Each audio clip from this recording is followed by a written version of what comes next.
Roger Moore, the dapper British actor who brought tongue-in-cheek humor to the James Bond persona in 7 films, eclipsing his television career, which had included starring roles in at least 5 series, died on Tuesday in Switzerland. He was 89. The death, attributed to cancer, was confirmed in a family statement on Twitter. His family did not say where in Switzerland he had died.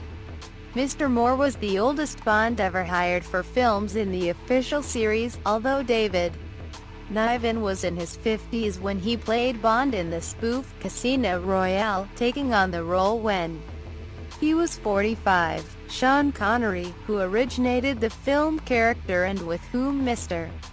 Moore was constantly compared, was 32 when the first Bond film, Dr.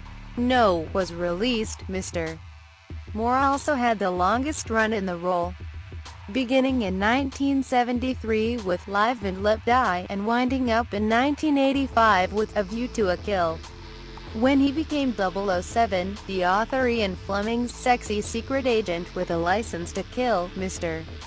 Moore was already well known to American audiences. After playing the title role in a British medieval adventure series, Ivanhoe, shown in the United States in syndication in 1958, and starring in The Alaskans, a short-lived 1959-60 ABC Gold Rush series. He replaced the departing James Garner in the 4th season, 1960-61, of the Western hit Maverick. His decidedly non-Western accent was explained away by the British education of his character, Beauregard Maverick, the original hero's cousin. From 1962 to 1969, Mr. Moore was Simon Templar, the title character of The Saint, a wildly popular British series about an adventurous, smooth-talking thief. It did so well in syndication in America that NBC adopted it for its primetime schedule from 1967 to 1969. 2 years later, Mr. Moore and Tony Curtis starred in ABC's one-season series, The Persuaders, as Playboy partners, solving glamorous European crimes. After surrendering the Bond role to Timothy Dalton, Mr. Moore appeared in a half-dozen largely unexceptional movies, made a few television appearances and did voice work in animated films. Mostly, however, he turned his attention elsewhere, becoming a UNICEF Goodwill Ambassador in 1991. He was made a Commander of the British Empire in 1999 and was knighted in 2003.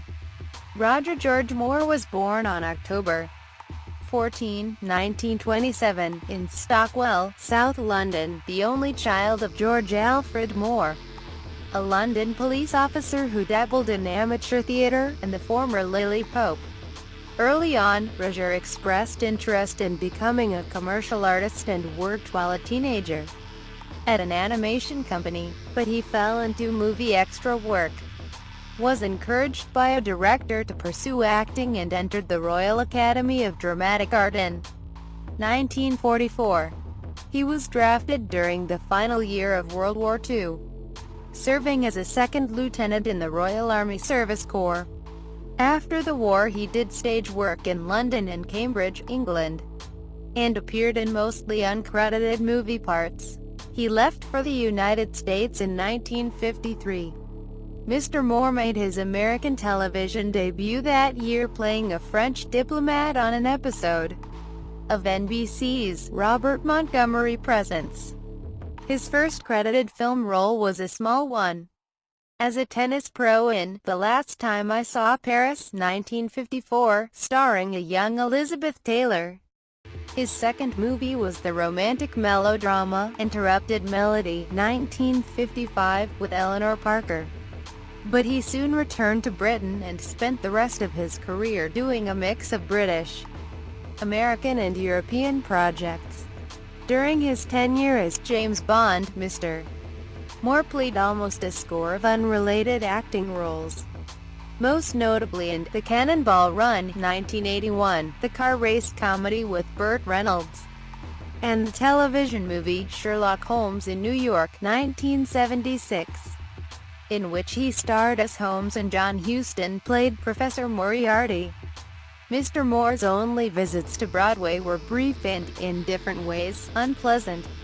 In 1953 he had a small role in the British drama A Pin to See the Peep Show, which opened and closed on the same night.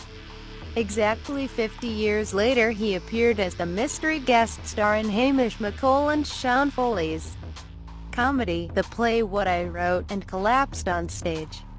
He received a pacemaker at a New York hospital the next day. He was already a 10-year survivor of prostate cancer. In between, Andrew Lloyd Webber cast him in his 1989 musical, Aspects of Love, in London. But Mr. Moore dropped out a month before the opening. He said at the time that he was unhappy with his singing voice, but he later said that he had left at Mr. Lloyd Webber's request. His last film appearance was a supporting role in The Carer, 2016, about an aging and ailing British actor, Brian Cox. Mr. Moore married 4 times and was divorced 3. He met his first wife 1946–53, Dorn Van Steen, at acting school in London. He married Dorothy Squires in 1953 and left her in the early 60s for Luisa Mattioli, whom he had met making an Italian film, but their divorce was not final until 1968. He married Ms. Mattioli the next year and had 3 children with her. They divorced in 1996, and in 2002 he married the Swedish-born Kristina Tholstrup, who survives him. He is also survived by his sons, Jeffrey and Christian, a daughter, Deborah, and grandchildren. Mr. Moore had definite opinions about playing heroic adventurers long before he became Bond. "I would say your average hero has a superego, an invincible attitude and an overall death wish," he told the New York Times in 1970. "He's slightly around the twist, isn't he? In theatrical terms, I've never had a part that demands much of me," he added. "The only way I've had to extend myself has been to carry on charming." Correction, May 23, 2017. An earlier version of this obituary misspelled the given name of Mr. Moore's wife. She is Kristina Tholstrup, not Christina. Correction, May 23, 2017. An earlier version of this obituary misstated the ages of both Sean Connery and Mr. Moore when they first played James Bond. Mr. Connery was 32, not 33, when Dr. No was released, and Mr. Moore was 45, not 46, when he began filming Live and Let Die.